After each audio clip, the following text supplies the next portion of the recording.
দেখার পালা শেষ হলো আজ। সাত পাকে বাধা পড়তে চলেছেন রাধিকা মার্চেন্ট ও অনন্ত আম্বানি। এই দিনে বলিউড হলিউডের এক ঝাঁক তারকার মিলন মেলা ঘটেছিল, যেখানে ছিলেন জন সিনা, প্রিয়াঙ্কা চোপড়া, দীপিকা, আলিয়া ভাট, রণবীর কাপুর, শাহরুখ খান ও গৌরী খান। আরও ছিলেন ক্যাটরিনা, সিদ্ধার্থ ও এক ঝাঁক বলিউড তারকা।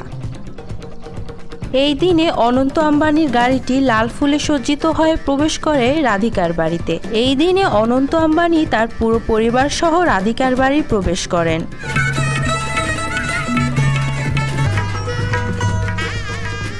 সোনায় মোড়ানো গোল্ডেন কালারের শেরওয়ানি পরেছিল অনন্ত আম্বানি। চলুন এক ঝলকে দেখে আসি তারকাদের পোশাকের সৌন্দর্য ও এন্ট্রি। এই দিনে উপস্থিত ছিলেন জন সিনা। জন সিনার লুক ও পাপ্পারাজিদের সাথে তার ব্যবহার দেখে সবাই অনেক মুগ্ধ। মনে হচ্ছিল যেন কতদিনের পরিচিত